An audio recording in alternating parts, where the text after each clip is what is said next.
پارتی دیموکراتی گەلان ناسراو بە هەدەپە ئامانجێتی لە هەڵبژاردننی شارەوانەکانی تورکیادا بە پشتگیریکردنی هاوپەیمانی میلەتی جەهەپە و ئیپارتی تۆڵا لە ئەردۆغان و ئاکپارتی بکاتەوە و لە باکووری کوردستانیش دەیەوێت کۆتایی بەدەسەڵاتی سەپێنراوی قەیومەکان بهێنێت.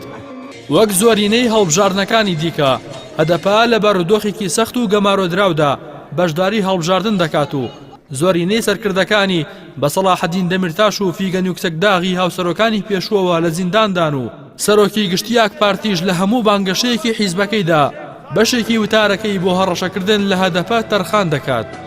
هەدەپە بۆ هەڵبژاردننی شارەوانیەکان لە 7 پارتی باکووری کوردستان هاوپەیمانێتێکی ئاشکرای پێکێنا و بەنهێنیش لەگەڵ هاوپەیمانی میلەت بەگشتی و پارتی گەلی کۆماری بە تایبەتی ڕێکەوتنی هەیە.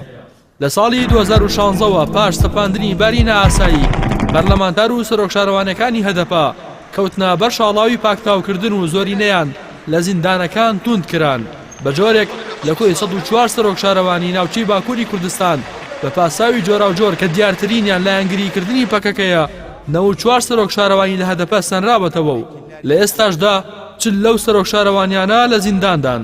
PKK bir terör örgütü değildir.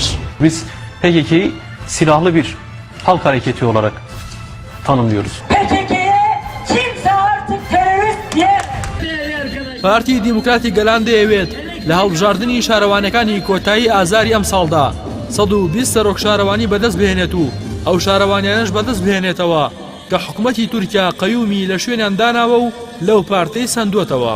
قەیوم بەو کەسانە دەوترێت کە حکوومەتی تورکیا لە دەرەوەی هەڵبژاردن بۆ سەرۆکی شارەوانەکان دایان دەنێت.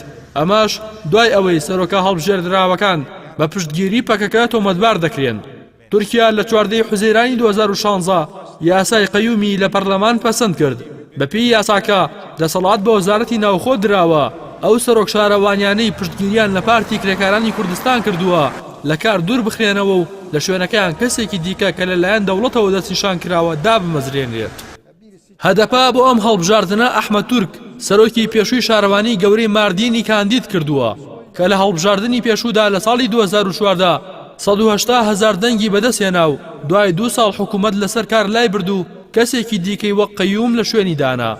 بەڵام ئەردۆغان لە وتارێکدا لە ئەنقەرە تۆمەتی تیرۆریدایە پاڵ ئەحمەد تورک و هەڕەشەی دوورخستنەوەی ئەو کاندیدانی هەدەپەی کرد کە پێشووتر بە تۆمەتی لایەنگریان بۆ پەکەکە لە کار لابراون.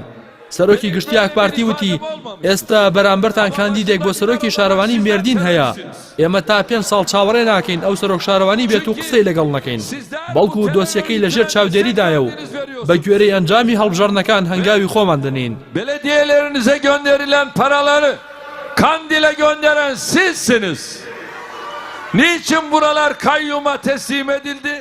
ئەموتانەی ئەردۆغان ئاماژەیەکی ئاشکرایە کە لە ئەگەری بردنەوەی شارەوانەکانی باکووری کوردستان لەلایەن کاندیدەکانی هەدەپەوە دووبارە بەرشاڵاوی قەیومەکان دەکەونەوە.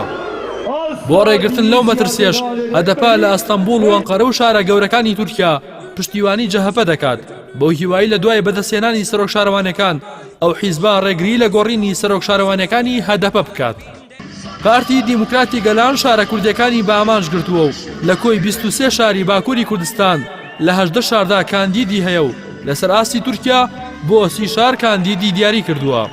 لە ناوچە کوردیەکان تەنها ئاکەپە ڕکابەری هەدەپەی پێدەکرێت بە جۆرێک لە کۆی 22 بازنەی ویلایەتەکانی جوگرافیای کوردانی باکوور جەهەپە و مەهەپە ناتوان هیچ شارەوانیەک ببەنەوە. بەڵام ئاکپارتی دەتوانێت زۆرینەی ڕەهای شارەوانەکانی 10 شاری گەورەی کوردان و شارەوانی نامەندی شاری بەدلیز ببات. باکووری کوردستان لە سەدا 32 خاکی تورکیا پێک دەهێنێت و لە سەدا 17 دانیشتوانی تورکیاش لە باکووری کوردستانن. لە سەدا 8 دانیشتوانی باکووری کوردستان کوردن و تورکیش تەنها لە سەدا 12 دانیشتوانی ناوچە کوردیەکان پێک دەهێنێت. لە کۆی 81 پارێزگای تورکیا باکووری کوردستان خاوەنی 21 پارێزگایە.